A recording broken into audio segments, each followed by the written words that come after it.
Welcome to JNI today. ముందుగా headlines చూద్దాం. మళ్లీ కరోనా కలకలం. సమీక్ష నిర్వహించిన ఏపీ సీఎం జగన్. గత 24 గంటల్లో దేశంలో 328 కొత్త కేసులు, ఏపీలోనూ 3 పాజిటివ్ కేసులు.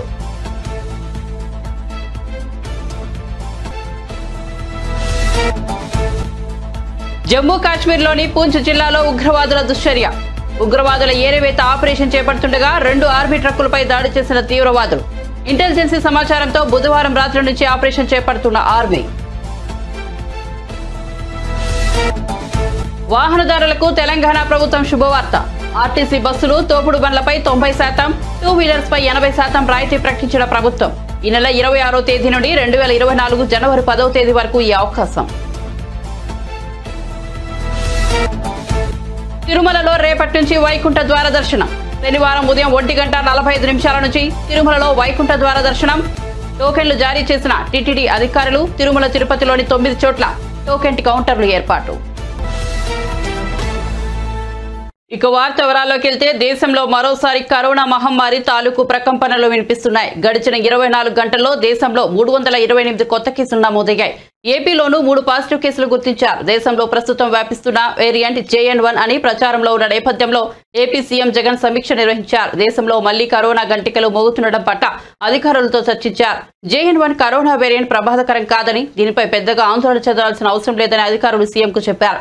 ఈ వేరియంట్ తో ప్రజలకు ఎలాంటి ఇబ్బందులు కలగడం లేదని, ఆసుపత్రిలో చేరాల్సిన అవసరం లేకుండానే కోలుకుంటున్నారని వారు వివరించారు. JN1 తో డెల్టా వేరియంట్ లక్షణాలు లేవని అధికారులు స్పష్టం చేశారు. అయితే JN1 వేరియంట్ కు వేగంగా వ్యాపించే లక్షణం ఉందని తెలిపారు. డబ్బులుంటేనే రాజకీయాలు అనే ఆలోచన పక్కన పెట్టాలని ముఖ్యమంత్రి రేవంత్ రెడ్డి అన్నారు. ప్రజల్లోకి వెళ్లి ప్రజలకు సేవ చేస్తే ప్రజలు తప్పకుండా ఆదరిస్తారని పేర్కొన్నారు. శుక్రవారం బాగ్లింగంపల్లిలోని BR అంబేద్కర్ లా కాలేజీ అలుమ్నిపేట్ గ్రాడ్యుయేషన్ డేలో సీఎం పాల్గొన్నారు. ఈ సందర్భంగా సీఎం మాట్లాడుతూ ఎమ్మెల్యేలు వివేక్, వినోద్ రామాలయంలో లవకుశల్ లాంటి వారని కొనియాడారు. ఎంత సంపాదించామనేది కాదు, సమాజానికి ఎంత పంచామనేది సామాజిక బాధ్యత అనేది కాకా విధానం అన్నారు. అటువంటి కాకా వర్ధంతి రోజు గ్రాడ్యుయేషన్ డే నిర్వహించడం గొప్ప కార్యక్రమాన్ని ప్రశంసించారు. గత 50 ఏళ్లుగా ఎంతో మంది విద్యార్థులను తీర్చిదిద్దిన ఘనత కాకా సొంతమని వ్యాఖ్యానించారు. దేశ నిర్మాణంలో ఆయన వారి సామాజిక బాధ్యతను నిర్వర్తించారు. ఎలాంటి లాభాపేక్ష లేకుండా విద్యార్థులకు విద్యను అందిస్తున్న ఘనత కాకా కుటుంబానిదన్నారు. తెలంగాణ ఉద్యమంలో కాకా ఫ్యామిలీ ముందుందన్న సీఎం ఢిల్లీలోని కాంగ్రెస్ ఆఫీస్ కూడా కాకా పేరునే ఉందని తెలిపారు. దేశ నిర్మాణంలో కూడా కాకా పాత్ర ఉందన్నారు. కాకా వెంకటస్వామి గారి వర్ధంతి సందర్భంగా డాక్టర్ BR అంబేద్కర్ కళాశాల పూర్వ విద్యార్థులందరూ కళాశాల సెక్రటరీ సరోజ గారి పర్యవేక్షణలో ఇంత మంచి కార్యక్రమాన్ని ఏర్పాటు చేసి పూర్వ విద్యార్థులనే కాకుండా ఈనాటి విద్యార్థులందరికీ ఒక స్ఫూర్తినివ్వడానికి బ్రహ్మాండమైన కార్యక్రమాన్ని ఏర్పాటు చేసి, ఈ కార్యక్రమంలో మంత్రివర్యులు దుద్దిల్ల శ్రీధర్ బాబు గారు, మంత్రివర్యులు పొన్నం ప్రభాకర్ గారు, శాసనసభ్యులు విజయ రమణారావు, శాసనసభ్యులు రాజ్ ఠాకూర్ గారు, అదేవిధంగా వెంకటస్వామి గారి కుమారులు గడ్డం వినోద్ గారు, గడ్డం వివేక్ గారు, వారిద్దరిని చూసినప్పుడు నాకు రామాయణంలో లవకుశలను చూసినట్టుగా అనిపిస్తుంది.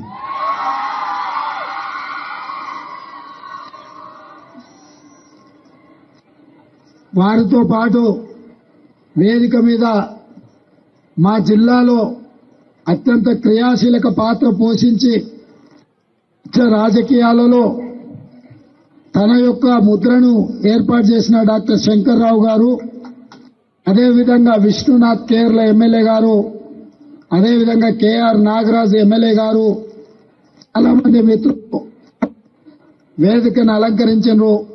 అదేవిధంగా విమలక్క గారు, ప్రొఫెసర్ పురుషోత్తం గారు, చాలా మంది పూర్వ విద్యార్థులు, యువమిత్ర వంశీ ఈ మొత్తం కార్యక్రమాన్ని పర్యవేక్షిస్తూ ఇంత మంచి కార్యక్రమాన్ని ఏర్పాటు చేసిన యాజమాన్యానికి, సిబ్బందికి మనస్ఫూర్తిగా ధన్యవాదాలు తెలియజేస్తున్నా.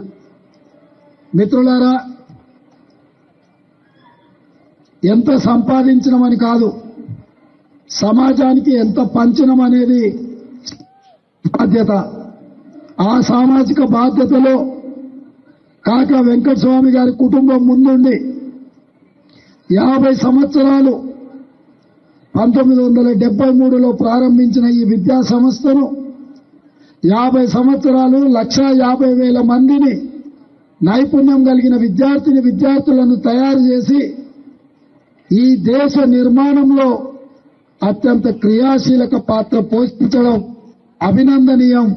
వారి కఠోరమైన పట్టుదల దీక్ష ఈరోజు ఈ నుంచి వాళ్ళ విద్యా సంస్థల నుంచి లాయర్లను, డాక్టర్లను, ఇంజనీర్లను, ప్రొఫెసర్లను, ఐఏఎస్లను, ఐపీఎస్లను తయారు చేసి ఈ దేశ నిర్మాణంలో వారి బాధ్యతను, సామాజిక బాధ్యతను నెరవేర్చిండ్రు. మీరందరూ యాజమాన్యానికి పెద్ద ఎత్తున చప్పట్లతో వారిని అభినందించాల్సిందిగా కోరుకుంటున్నా. ఈనాడు కార్పొరేట్ పరిశ్రమలు నడిపే వాళ్ళు ఈ సంవత్సరం 1000 కోట్లు లాభాలు ఆర్జించడం, వచ్చే సంవత్సరం 2000 కోట్లు సంపాదించడం ఎలా అని టార్గెట్ పెట్టుకుంటున్నారు. కానీ కాకా వెంకటస్వామి గారి కుటుంబం దాదాపుగా ప్రతి సంవత్సరం 3000 మంది విద్యార్థులను తయారు చేసి ఈరోజు వాళ్లకు విద్యను అందించి వాళ్ళకు అన్ని రకాలుగా అండగా నిలబడి వాళ్ళని అందరినీ కూడా ఒక ధైర్యంతో కష్టపడితే మంచిగా చదువుకుంటే ఉజ్వల భవిష్యత్తు ఉంటుంది అని చెప్పి వాహనదారులకు తెలంగాణ ప్రభుత్వం శుభవార్త చెప్పేది. పెండింగ్ చలాన్లపై భారీగా డిస్కౌంట్లను ప్రకటించింది. 2 కోట్లకు పైగా పెండింగ్ లో చలాన్లు ఉండటంతో రాష్ట్ర ప్రభుత్వం రాయితీ కల్పించాలని నిర్ణయం తీసుకుంది. ఆర్టీసీ బస్సులు, తోపుడు బండ్లపై 90% రాయితీ, 2 వీలర్లపై 80%, ఆటోలు, 4 వీలర్లపై 60%, భారీ వాహనాలపై 50% రాయితీ లేదా తగ్గింపును ప్రకటించినట్లు ప్రభుత్వం ప్రకటించింది. ఈ నెల 26వ తేదీ నుండి 2024 జనవరి 10వ తేదీ వరకు వాహనదారులు ఈ అవకాశాన్ని సద్వినియోగం చేసుకోవాలని సూచించింది. 2022 మార్చి 31 నాటికి రాష్ట్రంలో 2.4 కోట్ల చలాన్లు పెండింగ్లో ఉన్నాయి. వాటిని తగ్గించుకోవడానికి గత ఏడాది ప్రత్యేక రాయితీ ప్రకటించారు. దీనికి అనూహ్య స్పందన వచ్చింది. 45 రోజుల వ్యవధిలో 300 కోట్ల వరకు వసూలయ్యాయి. దాదాపు 65% చలాన్లు చెల్లించారు. అయితే ఆ తర్వాత మళ్లీ పెండింగ్ చలాన్లు పెరిగిపోతున్నాయి. గత నెలాఖరున చలాన్ల సంఖ్య మళ్లీ 2 కోట్లను దాటింది. దీంతో ప్రభుత్వం మరోసారి రాయితీని ప్రకటించింది. తిరుమలలో సర్వదర్శనంపై గందరగోళం నెలకొంది. 31 కంపార్ట్మెంట్లు నిండిపోవడంతో సర్వదర్శనానికి వచ్చిన భక్తులను క్యూ లైన్లోకి అనుమతించలేదు. దీనిపై ఆగ్రహం వ్యక్తం చేస్తూ ఏటీసీ కూడలిలో భక్తులు బైఠాయించారు. రేపటి వైకుంఠ ఏకాదశికి టికెట్లు దొరకలేదని, కనీసం ఇవాళ సర్వదర్శనానికి వెళ్దామనుకుంటే అనుమతించకపోవడం ఏంటని భక్తులు ప్రశ్నిస్తున్నారు. దూర ప్రాంతాల నుంచి వచ్చిన తమకు ధైర్య దర్శనం కల్పించకపోవడం ఏంటని నిలదీస్తున్నారు.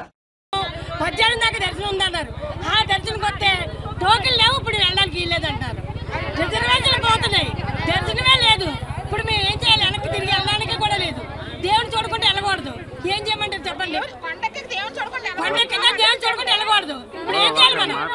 రాత్రి 8:30కు 9కు వదిలేశారు. మేము కిందకి వెళ్ళే వచ్చాం. టోకెన్ లేవంటున్నారు. వైకుంఠానికి చెడ్డాం, మామూలు దర్శనానికి చెడ్డాం. మరి మా పరిస్థితి ఏంటి? ఇప్పుడు ఏ దర్శనానికి అయిపోతే మేము ఏం చేయాలి? మేము ట్రైన్ రిజర్వేషన్ ఆదివారం చేయించుకున్నాం. మరి మాకు ఇప్పుడు ఏ దర్శనం లేకపోతే ఎంత మాత్రం ఏమైపోవాలి? మాకు ఏదో ఇప్పుడు చెయ్యాలి కదా. 2:30కి ఇస్తానన్నారు దర్శనం టికెట్లు. అలాంటి నిన్న 8:30కి రాత్రి 8:30కి ఇచ్చేసారు. ఇప్పుడు ఫ్రీ దర్శనం లేదు. కింద సంవత్సరం ఇవ్వాలని వెళ్ళాం ముందు రోజున. ఇప్పుడు ఆ దర్శనం కూడా లేదు. ఇప్పుడు మా ట్రైన్ టికెట్లు ఏం చేసుకోవాలి? ప్రతి కౌంటర్ దగ్గర ఇదే మాట. వెళ్ళాలని టికెట్లు తెచ్చుకొని పంపిస్తాం అంటున్నారు. ఎవరు పంపిస్తారు అసలు? దేనికొచ్చి వాడుకోవడానికి కదా. అంతే ద్వారాలు డబ్బులు కట్టుకుని దేనికొచ్చి దేవుడి దర్శనానికి కదా. దర్శనానికి రావద్దు ఎవరును. మేము డబ్బులకి అమ్ముకుంటాను. 1000కి 2000కి అమ్ముకుంటాను. అప్పుడే చెప్పాలి. రావడమానేస్తాం కదా. 2000కి 3000కి అమ్ముకుంటానండి. అప్పుడు దేనికి? ఎప్పుడు లేదు. ఈ సంవత్సరం ఇలాగా, కిందటి సంవత్సరం అలాగే చేస్తారు, ఈ సంవత్సరం అలాగే. అప్పుడు రావద్దని చెప్పి ఈ గత 4 సంవత్సరాల నుంచి ఇలాంటి దుర్మార్గం. ఎంత ఖర్చు పెట్టాలి? ఎక్కడెక్కడ నుంచి భక్తులు వచ్చాం. టికెట్ల లైన్లో ఉండమంటారు. విష్ణు మాసం అంటారు. అక్కడికి వెళ్తే 27వ తేదీ ఇస్తారంట. ఈరోజు డేట్ ఎంతండి? 22. 27 వరకు మేము ఏం చేయాలి? అదేదో ముందే చెప్పాలి కదా. తిరుపతిని ఎంత భ్రష్టు పట్టిస్తున్నారా భక్తులు? మా భక్తులతో ఆడుకుంటున్నారా? ట్రైన్ టికెట్లు వేస్ట్, రిజర్వేషన్ మా భక్తులతో ఆడుకుంటున్నారా? తిరుపతిని ఏం చేద్దామని మీరు చూస్తున్నారు? ఎంత రాజకీయమా? వాళ్ళ దర్శనానికే వచ్చాం మేము. ఇవాళ లేదంటున్నారు సర్వదర్శనం. మరి జనమంతా వచ్చి ఇక్కడ ఉన్నాం మేము. ఎప్పుడెప్పటి నుంచో వచ్చి టిఫిన్లు లేవు, టీలు లేవు, మంచినీళ్ళు లేవు, ఏమి లేవు. మరి మాది పరిస్థితి. మరి ఇలా చేయటం ఎంతవరకు కరెక్ట్ టీడీడీ వాళ్ళని అడుగుతున్నాం మేము. పార్లమెంటుపై దాడి అంటే దేశ ప్రజాస్వామ్యంపై దాడి జరిగినట్లేనని తెలంగాణ ఉప ముఖ్యమంత్రి బట్టి విక్రమార్క ఆరోపించారు. పార్లమెంట్లో ఎంపీల సస్పెన్షన్ కు నిరసనగా హైదరాబాద్ లోని ఇందిరా పార్క్ వద్ద ధర్నా నిర్వహించారు. ఈ సందర్భంగా బట్టి విక్రమార్క మాట్లాడుతూ పార్లమెంటుకు భద్రత కల్పించలేని బీజేపీ ప్రభుత్వం దేశాన్ని ఏ విధంగా రక్షిస్తుందని విమర్శించారు. భారత పార్లమెంట్ పైన దాడి అంటే ఈ దేశ ప్రజాస్వామ్యం పైన దాడిగా భావించాలి. భారత పార్లమెంట్ పైన దాడి అంటే ఈ దేశ భారత రాజ్యాంగం పైన దాడిగానే భావించాలి. అందుకే ఈ రోజు బాధ్యత కలిగిన పార్లమెంట్ సభ్యులందరూ ఈరోజు పార్లమెంట్ లో 13వ తారీఖు నాడు జరిగినటువంటి దాడి పైన చాలా స్పష్టంగా సభలో చర్చ జరగాలి, దానికి సంబంధించిన సమాచారం సభకి ఇవ్వాలి అని అడిగిన పాపానికి ఈరోజు దాదాపు 146 మంది పార్లమెంటు సభ్యుల్ని భారత పార్లమెంట్ నుంచి సస్పెండ్ చేశారు అని అంటే అసలు ఇంతకంటే సిగ్గు చేయటైనటువంటి అంశం ఈ భారతదేశంలో ఇప్పుడు జరగలేదని చెప్పక తప్పనిసరి పరిస్థితిలో చెప్తా ఉన్నాను. ఇది చాలా దుర్మార్గం. ప్రశ్నిస్తే అరెస్టులు, ప్రశ్నిస్తే భారత పార్లమెంట్ నుంచి బహిష్కరణ. అంతిమంగా భారత ప్రజాస్వామ్యంలో ఈరోజు స్వేచ్ఛగా మాట్లాడేటువంటి హక్కు లేదు, స్వేచ్ఛగా భావ వ్యక్తీకరణ చేసే పరిస్థితి లేదు. ఈనాడు భారతదేశంలో ప్రజాస్వామ్యం ఉన్నదా లేక నియంతృత్వ పాలన జరుగుతుందా అంటే చర్చల సందర్భంలో అనేక సార్లు మనం నియంతృత్వ పోకడల వైపు ఈ దేశ పాలన కొనసాగుతోందని చెప్పినటువంటి సందర్భాలకి ఇంతకంటే ఉదాహరణ ఇంకేది ఉండదని కూడా ఈ సందర్భంగా స్పష్టం చేస్తా ఉన్నాను. దేశంలో ఉన్నటువంటి యావత్ ప్రజాస్వామ్యవాదులరా ఒక్కసారి ఆలోచన చేయండి. తెచ్చుకున్న ప్రజాస్వామ్యం ఒక్క రోజుతో రాలేదు మనకి. తెచ్చుకున్న ప్రజాస్వామ్యం ఆషామాషిగా రాలేదు మనకి. తెచ్చుకున్న ప్రజాస్వామ్యం అనేక మంది జీవితాలు పణంగా పెడితే, లేకపోతే అండమాన్ లాంటి జైల్లో, సెల్యులర్ జైల్లో వారి జీవితాలన్నీ మగ్గిపోతే మనకు ప్రజాస్వామ్యం వచ్చింది. అటువంటి ప్రజాస్వామ్యాన్ని కాపాడుకోవాల్సిన బాధ్యత అందరిపైన ఉంది. ఈరోజు భారత పార్లమెంట్ లో జరిగినటువంటి దాడి సందర్భంగా అతను ఒక పొగ బాంబు వేశాడని మనం చూసాం చాలా స్పష్టంగా. మరి అదే అగంతకుడు ఇంకేదైనా దుర్మార్గ కార్యక్రమానికి పాల్పడి ఉంటే ప్రపంచ దేశాల్లో భారత ప్రజాస్వామ్యం యొక్క విలువ ఎంత దిగజారిపోయేదో ప్రపంచ దేశాలు భారతదేశ ప్రజల పట్ల ఎంత చులకనగా చూసేవాళ్ళో ఈ సంఘటన బట్టి మనకి అర్థమవుతాం. భారత పార్లమెంట్ని రక్షించుకోలేనటువంటి ఈ పాలకులు భారతదేశాన్ని రక్షిస్తారా అని ప్రతి ఒక్కళ్ళు ఈరోజు ఆలోచన చేస్తా ఉన్నారు. ఇంత పెద్ద సువిశాలమైనటువంటి భారతదేశాన్ని కాపాడాల్సినటువంటి భారత పార్లమెంట్ లేకపోతే భారత ప్రభుత్వం ఈరోజు ఈ దేశ రక్షణని పూర్తిగా గాలికి వదిలేసిందని చెప్పడానికి ఎటువంటి సందేహం లేదు. ఎన్నికలు వస్తున్నటువంటి ప్రతి సందర్భంలో బార్డర్లో ఏదో ఒక చిన్న అంశాన్ని సృష్టించడం, ఈ దేశ రక్షణ కోసం మేము ప్రాణాలు సైతం పడంగా పెట్టామనేటువంటి యొక్క భావోద్రేకలు అనేటువంటి భ్రమలను కల్పించడం, దాని ద్వారా అధికారంలో రావాలనేటువంటి ఆలోచన తప్ప నిజంగా ఈ దేశాన్ని రక్షిద్దామని కానీ భారత పార్లమెంట్ కానీ ప్రజాస్వామ్యాన్ని కానీ కాపాడదామనేటువంటి ఆలోచన కానీ లేకపోతే ప్రపంచ దేశాల్లో అతిపెద్ద ప్రజాస్వామ్య దేశం అనేటువంటి భారతదేశ గౌరవాన్ని నిలబెడదామనేటువంటి ఆలోచన కానీ ఈ పాలకులు లేదని చెప్పడానికి ఇంతకంటే స్పష్టమైనటువంటి సంఘటనలు ఏమీ లేవని. వైఎస్ఆర్సీపీ ప్రభుత్వం రాష్ట్రాన్ని అప్పుల పాలు చేసిందని తెలుగుదేశం అధికార ప్రతినిధి నీలాయపాలెం విజయ్ కుమార్ విమర్శించారు. రాష్ట్ర ప్రభుత్వం మొత్తం రుణాలు 11 లక్షల కోట్లు దాటాయన్నారు. జగన్మోహన్ రెడ్డి అప్పులతో ఏడాది 28,626 కోట్ల వడ్డీలు కట్టాల్సి వస్తోందని ఆందోళన వ్యక్తం చేశారు. కార్పొరేషన్ల అప్పులకు కట్టే వడ్డీలు కలిపితే ఆ మొత్తం మరింత పెరుగుతుందని తెలిపారు. ఇదే పరిస్థితి కొనసాగితే రాష్ట్ర ప్రభుత్వం ఆదాయమంతా వడ్డీలు కట్టడానికి సరిపోతుందన్నారు. రాష్ట్ర ఆర్థిక పరిస్థితి అధ్వానమని ఆర్బీఐ నివేదిక చెప్పిందని విజయ్ కుమార్ తెలిపారు. అప్పులు తీసుకోవడంలో దేశంలోనే టాప్ 3లో రాష్ట్రం ఉందని 2023-24లో రాష్ట్రాలని చేసిన అప్పులో ఏపీ వాటా 11.6% అని పేర్కొన్నారు. విద్యారంగంలో ఎక్కువ ఖర్చు చేస్తున్నామని అబద్దాలు చెబుతున్నారని, గత ప్రభుత్వం కంటే తక్కువే ఖర్చు చేశారన్నారు. ఆరోగ్యశ్రీ కింద చికిత్స చేసే ఆసుపత్రులకు బిల్లులు ఇవ్వడం లేదని, వైద్య రంగానికి బడ్జెట్లో 5.6% ఖర్చు పెట్టారని చెప్పారు. ఏపీ ప్రభుత్వం విద్య, వైద్య, సంక్షేమం, పెట్టుబడుల రంగాలకు చేసిన ఖర్చు మిగతా రాష్ట్రాలతో పోలిస్తే చాలా తక్కువని ఆర్బీఐ నివేదిక తేల్చిందని నీలాయపాలెం విజయ్ కుమార్ వెల్లడించారు. ఆంధ్ర ఆర్థిక పరిస్థితి అధ్వాన్నం, ఇది తెలుగుదేశం పార్టీ చెప్పట్లేదు, నేను చెప్పట్లేదు, ఆంధ్ర ప్రజలు కూడా చెప్పట్లేదు. చెప్పి విసిగి వేసారిపోయాము. ప్రభుత్వం పట్టించుకోవడం కూడా మానేసింది. కానీ ఈసారి చెప్పింది ఎవరంటే రిజర్వ్ బ్యాంక్ ఆఫ్ ఇండియా తన నివేదికలో అన్ని రాష్ట్రాల యొక్క పరిస్థితుల్ని సమీక్షిస్తూ ఒక్కొక్క ప్రాధాన్య రంగాన్ని తీసుకొని ఎంత ఘోరంగా ఉందో ఆంధ్రప్రదేశ్ యొక్క ఆర్థిక పరిస్థితి అంటూ గత వారం state finances, revenue dynamics and fiscal capacities of Indian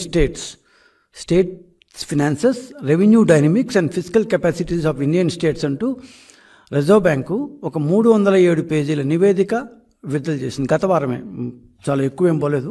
so ఈ యొక్క నివేదికలో రాష్ట్రాల ఆదాయాలు ఏంటి, అప్పులు, పన్నుల సంపాదనలు, కట్టే వడ్డీలు, ఎన్ని సంవత్సరాలకి ఈ వడ్డీలు, ఈ అప్పులు కట్టాలి, రాబోయే సంవత్సరాలకి ఎన్ని బ్యాంక్ గ్యారెంటీలు ఇచ్చారు, విద్య, కుటుంబ సంక్షేమం, వైద్యం, సంక్షేమ రంగం, ప్రజారోగ్యం, ఇట్లాంటి కీలక రంగాల మీద పెట్టే ఖర్చు ఒక్కొక్క రాష్ట్రం ఎంత పెడుతోంది, ఏ రాష్ట్రం ఎంత పెడుతోంది, ఏ రాష్ట్రం తన యొక్క టోటల్ ఖర్చులో, తన మొత్తం ఖర్చులో ఈ రంగాలకు ఎంత పెడుతోంది, వీటి యొక్క కెపాసిటీ ఎంత, ఇట్లా చాలా డీటెయిల్గా ఇచ్చింది.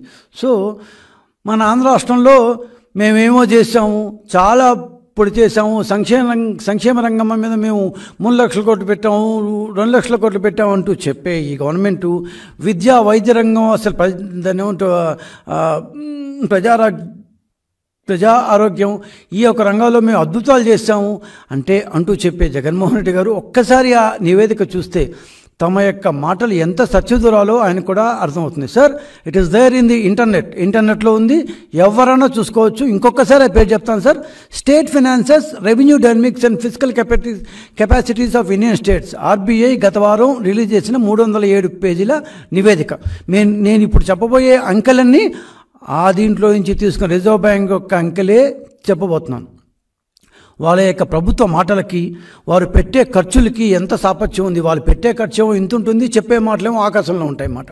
సో వారి మాటలకు చేతలకు ఎంత సాపత్యం ఉంది, ఎంత దూరం ఉంది అనేది ప్రజలు ఎందుకు అలా భావిస్తున్నారు అనేది ఒక్కసారి ఆ నివేదిక చూస్తే, RBI, reserve bank of India ఇచ్చిన నివేదిక చూస్తే స్పష్టంగా తెలుస్తుంది. ఇక అప్పుల విషయానికి వస్తే అది లాస్ట్లో మాట్లాడుకుందాం చాలా డీటెయిల్గా. బుగ్గన రాజేంద్ర గారు ఈ మధ్య ఎప్పుడు అప్పు అనగానే పక్క రోజు పొద్దున ప్రెస్ కాన్ఫరెన్స్ పెట్టే దువ్వూరి కృష్ణ గారు, వీళ్ళందరూ ఒక్కసారి ఆ నివేదిక చదవండి సార్. మీరు ఎన్నెన్ని అప్పులు చేశారు, ఎన్నెన్ని అప్పులు దాచిపెట్టారు, ఎంతెంత వడ్డీలు కడుతున్నారు, రోజు కనీసం 80-90 కోట్ల రూపాయలు వడ్డీలకే కడుతున్నారు. ఇవన్నీ చాలా డీటెయిల్గా ఇచ్చారు సార్. ఇంకా మీరు దాచలేరు. మీరు ఆర్బీఐ నుంచి ఎంత అప్పు తీసుకున్నారు అని మీరు ప్రెస్ కాన్ఫరెన్స్లో చెప్పే అబద్ధాల కాలం చెల్లింది. ఆర్బీఐ స్పష్టంగా ఆర్బీఐ నుంచి మాత్రం, ఎందుకంటే కార్పొరేషన్ అప్పులు వాళ్ళకి సంబంధం లేదు కాబట్టి, ఆర్బీఐ నుంచి మీరు ఎఫ్ఆర్బిఎం లిమిట్ను ఎన్నిసార్లు క్రాస్ చేశారు, ఎంతలో క్రాస్ చేశారు, ఇవన్నీ చాలా డీటెయిల్గా ఉంది సార్. అప్పుల్లో, గ్యారంటీల్లో మన ఆంధ్రప్రదేశ్ గవర్నమెంట్ ఫస్ట్ ప్లేస్లో ఎలా వచ్చింది, ఎంత కూడా చాలా గ్యారంటీకి ఇచ్చారు సార్. సో గొప్పగా చెప్పుకునే మీరు క్రైస్తవులకు సంబంధించిన చాలా అంశాలు మేనిఫెస్టోలో పెడతానని తెలుగుదేశం పార్టీ జాతీయ అధ్యక్షుడు, మాజీ మంత్రి నారా చంద్రబాబు నాయుడు స్పష్టం చేశారు. గురువారం తెలుగుదేశం పార్టీ కేంద్ర కార్యాలయంలో సెమీ క్రిస్మస్ వేడుకలు నిర్వహించారు. ఈ వేడుకల్లో చంద్రబాబు నాయుడు, పార్టీ సీనియర్ నేతలు, టీడీపీ క్రిస్టియన్ విభాగ నేతలు పాల్గొన్నారు. ఈ సందర్భంగా కేక్ కట్ చేసి క్రిస్టియన్ సోదరులకు క్రిస్మస్ శుభాకాంక్షలు తెలిపారు. ప్రస్తుత ప్రభుత్వం క్రైస్తవ సంఘాలను, సంస్థలను ఇబ్బంది పెడుతోందని పలువురు మత పెద్దలు ఆవేదన వ్యక్తం చేశారు. చంద్రబాబు వారికి ధైర్యం చెప్పారు. మళ్లీ రాష్ట్రానికి మంచి జరిగేలా చంద్రబాబును దేవుడు అనుగ్రహిస్తారని క్రైస్తవ పెద్దలు దీవెనలు అందజేశారు. గుంటూరులో శంకర్ విలాస్ హోటల్లో ఉంది. ఒక అన్యాయం జరిగితే శంకర్ విలాస్ హోటల్ యాజమాని రంగనాయకమ్మ ట్వీట్ పెడితే ఆమెను అరెస్ట్ చేశారు. కోర్టుకు వెళ్లి బెయిల్ తెచ్చుకోవాల్సిన పరిస్థితి ఏర్పడిందని వాపోయారు. గుంటూరు రంగానే శంకర్ విలాస్ మీకు గుర్తుంటుంది, ఉందా? మీకు గుర్తుందా? శంకర్ విలాస్ ఒక సర్కిలే ఉంది, అక్కడ ఒక సర్కిలే ఉంది. శంకర్ విలాస్ సెంటర్ అని ఒకటి ఉంది. అక్కడ శంకర్ విలాస్ హోటల్ ఉండేది. ఎప్పుడో వాళ్ళ పూర్వీకులు పెట్టారు. రంగనాయకమ్మ అని ఆ హోటల్ ఆవిడ రన్ చేస్తుంది. ఆవిడ చేసిన పనేంటి? ఒక సమాజ హితం కోసం ఎప్పుడైతే మీకు విశాఖపట్నంలో ఒక యాక్సిడెంట్ జరిగింది ఎల్జీ పాలిమర్స్లో, ఆ సంఘటన పట్ల ఆవిడ బాధపడింది. సమాజం ఏంటి మారుగా అయిపోతుంది, మంది చనిపోయారని. దానిపైన ఆవిడ చేసిన పెద్ద నేరం ఏంటంటే ఒక ట్వీట్ పెట్టింది ట్విట్టర్లో. ఒక మెసేజ్ పెట్టింది, దాన్ని ఖండిస్తూ కన్సర్న్ చూపించింది. అది మహా నేరమైపోయి ఆ మహిళకి శాపంగా మారిపోయింది. ఆవిడ్ని అక్కడి నుంచి వేధించారు. నువ్వు పెడతావా అని చెప్పి వేధించి కడాన ఆవిడపైన 41A నోటీస్ ఇవ్వకుండా అరెస్ట్ చేయబోతే కోర్టుకు పోయి బెయిల్ తెచ్చుకునింది. అక్కడి నుంచి మళ్ళీ వేధించారు. ఆవిడ్ని ఆ హోటల్లో ఏ విధంగానైనా సరే ముయించాలని ప్రయత్నం చేసి, తద్వారా మీరు చూస్తే ఎవరైతే ఆవిడ మీద వ్యతిరేకంగా ఉంటారో వాళ్ళందరినీ పురుకొల్పి లేని అప్పులు కూడా ఉన్నట్టు సృష్టించి వాళ్ళందరినీ ఇంటికి పంపించి బెదిరించి కడానా హోటల్ ముయించేశారు. హోటల్ ముయించేసిన తర్వాత ఆవిడ ఇంకేదో ఒక వ్యాపారం చేసుకోవాలని ఇంకొక చిన్న వ్యాపారం చేసుకోవడానికి ఇంకొకటి ఎస్టాబ్లిష్మెంట్ స్టార్ట్ చేసింది. అది స్టార్ట్ చేస్తే అక్కడ అది జరగనీయకుండా అడ్డం పడ్డారు, పర్మిషన్ ఇవ్వకుండా అడ్డం పడ్డారు. ఇంకా బతకలేక ఈ ఊరు వదిలిపెట్టి హైదరాబాద్కి వెళ్ళింది. Can you imagine this? ఒక్కసారి మీరు ఆలోచిస్తే ఎంత బాధేస్తుందంటే, ఈ రాష్ట్రంలో ఒక సాధారణమైన వ్యక్తులు బతికే పరిస్థితిలో ఉన్నారా అని అడుగుతున్నా. ఈరోజే నేను చూసినప్పుడు రంగనాయకమ్మ గారి యొక్క అరెస్ట్ ఆ రోజు చూశాను, నేను సహకరించాను, పార్టీ కూడా కండెమ్ చేశాం. కానీ ఈరోజు ఆంధ్రజ్యోతిలో నవ్య అనే దీని కింద ఆర్టికల్ రాసి ఈ స్టోరీ అంతా రాస్తే మనసుండే ప్రతి ఒక్కడు కూడా బాధపడాలి. ఇలాంటి సెమీ క్రిస్మస్లో మనం మెసేజ్ చదువుకోవడం కాదు, సమాజం ఏమైపోతుందో దాన్ని కరెక్ట్ చేయడానికి ప్రతి ఒక్క రెవరెండ్ కానీ, ఫాదర్ కానీ, పాస్టర్ కానీ ప్రతి ఒక్కరు కూడా అన్ని మతాల వాళ్ళు కూడా ఆలోచించాల్సిన సమయం అని చెప్పిన బాధ. ఈ 100 రోజులు కానీ సమాజ హితం కోసం మీరు ఆలోచించకపోతే, కులము, మతము, ప్రాంతం అని కానీ మీరు ఆలోచిస్తే ఈ రాష్ట్రంలో ఏం మిగలదు. రంగనాయకమ్మ గతే మన అందరికి కూడా ఎవరు రాని రాష్ట్రానికి. ఆవిడ అడిగితే ఇప్పుడు అంటా ఉంది ఇంకా ఆంధ్రప్రదేశ్. నూతన సంవత్సర వేడుకలను రాత్రి 1 గంటలోపు ఆపేయాలని హైదరాబాద్ సిపి కొత్తకోట శ్రీనివాసరెడ్డి హెచ్చరించారు. నిబంధనలను అతిక్రమిస్తే కఠిన చర్యలు తీసుకుంటామని హెచ్చరించారు. పబ్బులు, బార్లలో డ్రగ్స్ ఉన్నాయని తెలిస్తే కఠిన చర్యలు తీసుకుంటామని వార్నింగ్ ఇచ్చారు. డ్రంక్ అండ్ డ్రైవ్ లో దొరికితే 10,000 జరిమానా, 6 నెలల జైలు శిక్ష తప్పదని హెచ్చరించారు. హైదరాబాద్ కమిషనరేట్ లో నగర వార్షిక నేర నివేదికను ఆయన విడుదల చేశారు.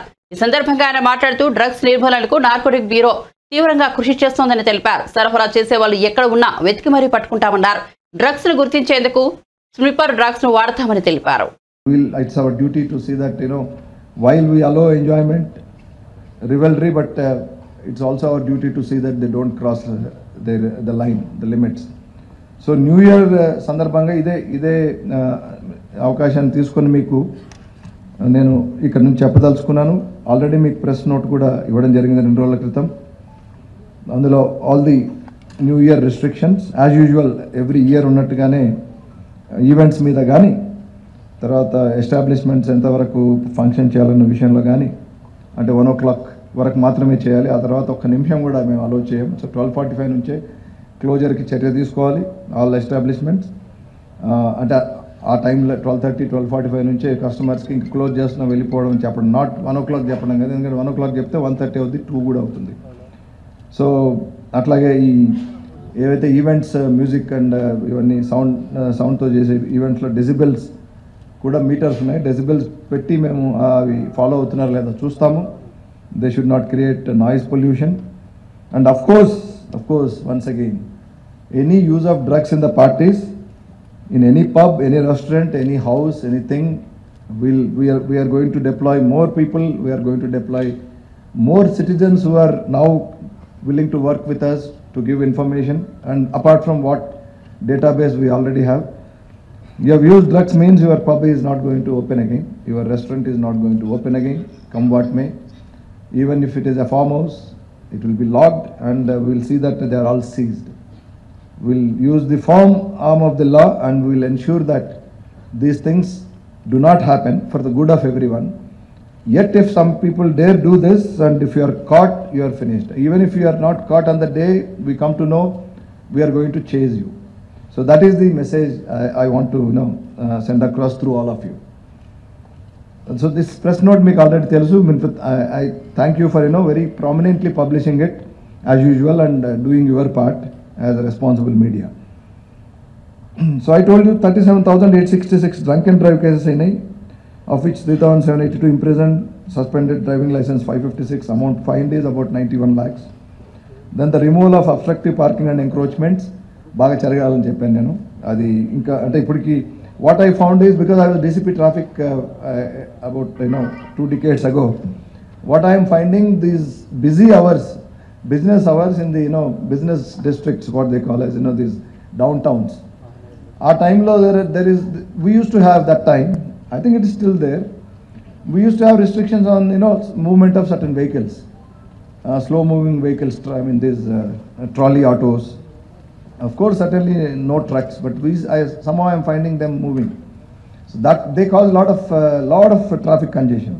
పంజాగుట్ట ఎర్రమంజిల్లోని ఓ షాపింగ్ కాంప్లెక్స్ లో తాజాగా అగ్ని ప్రమాదం చోటు చేసుకుంది. శుక్రవారం ఉదయం ఎర్రమంజిల్లోని ఓ భవనంలో అకస్మాత్తుగా మంటలు చెలరేగాయి. సమాచారం అందిన వెంటనే ఘటనా స్థలానికి చేరుకున్న అగ్నిమాపక సిబ్బంది మంటలను ఆర్పేందుకు ప్రయత్నించారు. భవనంలో చిక్కుకున్న వారికి బయటకు తీశారు. 6వ అంతస్తులో చిక్కుకున్న వారిలో 6గురికి సురక్షితంగా బయటకు తీసుకొచ్చారు. ఈ ప్రమాదానికి గల కారణం ఇంకా తెలియరాలేదు. తిరుమలలో వైకుంఠ ద్వార దర్శనానికి అన్ని ఏర్పాట్లు పూర్తయ్యాయి. రేపటి నుంచి జనవరి 1 వరకు భక్తులకు వైకుంఠ ద్వార దర్శనానికి అనుమతించనున్నారు. తిరుపతి తిరుమలలోని మొత్తం 9 ప్రాంతాల్లో 90 కౌంటర్ల ద్వారా టోకెన్లు జారీ చేస్తున్నారు. జమ్మూ కాశ్మీర్లోని పూంచ్ జిల్లాలో ఉగ్రవాదులు మరో దుశ్చర్యకు పాల్పడ్డారు. గురువారం సాయంత్రం 3:45 సమయంలో రాజౌరిలోని పూంచ్ ప్రాంతంలో ఉన్న డేర్ హక్కీ గలీ నుంచి వెళ్తున్న 2 ఆర్మీ ట్రక్కులపై ఉగ్రవాదులు ఆకస్మిక దాడికి తెగబడ్డారు. దీంతో సైనికులు ఆర్మీ మధ్య భీకర ఎదురుకాల్పులు జరిగాయి. ఈ ఘటనలో 3 సైనికులు వీరమరణం పొందారు. మరో 3 జవానులు తీవ్రంగా గాయపడ్డారని ఇండియన్ ఆర్మీ ప్రకటించింది. కాగా ఉగ్రవాదులు నక్కి ఉన్నారని ఇంటెలిజెన్స్ సమాచారం అందడంతో డీకేజీ ప్రాంతంలో బుధవారం రాత్రి నుంచి భారత సైన్యం ఆపరేషన్ చేపడుతోంది. గురువారం సాయంత్రం నుంచి ఉగ్రవాదులు సైన్యం మధ్య ఎదురుకాల్పులు జరుగుతున్నాయని, ఎన్కౌంటర్లో పురోగతి ఉందని ఆర్మీ ప్రతినిధి వెల్లడించారు. కోవిడ్ వ్యాప్తిపై అపోహలు వద్దని Warangal MGM superintendent doctor Chandrasekhar సూచించారు. జలుబు చేస్తే ఆర్టీపీసీఆర్ పరీక్ష చేయించుకోవాలని తెలిపారు. కోవిడ్ మరో కొత్త వేరియంట్ వ్యాప్తిపై సోషల్ మీడియాలో వస్తున్న కథనాలపై స్పందించారు. ఈ మేరకు వివరణ ఇచ్చారు. నిన్న 28 డిసెంబర్ 7:54 62 సంవత్సరాల మహిళ అండ్ భూపాల్పల్లి డిస్ట్రిక్ట్ కి చెందిన ఎంజిఎం హాస్పిటల్లో అడ్మిట్ చేయడం జరిగింది. తీవ్ర శ్వాసకోశ సంబంధమైన ఇబ్బందితో మన దగ్గరికి రావడం జరిగింది. అయితే హిస్టరీలో ఆమె గత 4 రోజులుగా వరంగల్లో ఒక ప్రైవేట్ నర్సింగ్ హోమ్ లో చికిత్స పొందుతూ అక్కడ కోవిడ్ పాజిటివ్ గా ఒక ప్రైవేట్ ల్యాబ్ నుంచి చేసిన రిపోర్ట్ కూడా తీసుకురావడం జరిగింది. అయితే మేము వెంటనే స్పందించి ఆమెని ఐసోలేట్ చేసి కోవిడ్ వార్డులో ప్రత్యేకంగా చికిత్స అందిస్తున్నాము. Severe acute respiratory infection sari ward కింద ఇవ్వడం జరుగుతున్నది. ప్రస్తుతం ఆమె స్టేబుల్ గా ఉన్నది. ఆక్సిజన్ మీద. బులెటిన్ ముగించే ముందు హెడ్లైన్స్ మరోసారి చూద్దాం. మళ్లీ కరోనా కలకలం. సమీక్ష నిర్వహించిన ఏపీ సీఎం జగన్. గత 24 గంటల్లో దేశంలో 328 కొత్త కేసులు. ఏపీలోనూ 3 పాజిటివ్ కేసులు.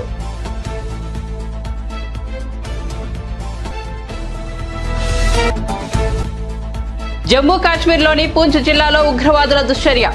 ఉగ్రవాదుల ఏరివేత ఆపరేషన్ చేపడుతుండగా 2 ఆర్మీ ట్రక్కులపై దాడి చేసిన తీవ్రవాదులు. ఇంటెలిజెన్స్ సమాచారంతో బుధవారం రాత్రి నుంచి ఆపరేషన్ చేపడుతున్న ఆర్మీ. వాహనదారులకు తెలంగాణ ప్రభుత్వం శుభవార్త. ఆర్టీసీ బస్సులు, తోపుడు బండ్లపై 90%, 2 వీలర్స్ పై 80% రాయితీ ప్రకటించిన ప్రభుత్వం. ఈ నెల 26వ తేదీ నుండి 2024 జనవరి 10వ తేదీ వరకు ఈ అవకాశం.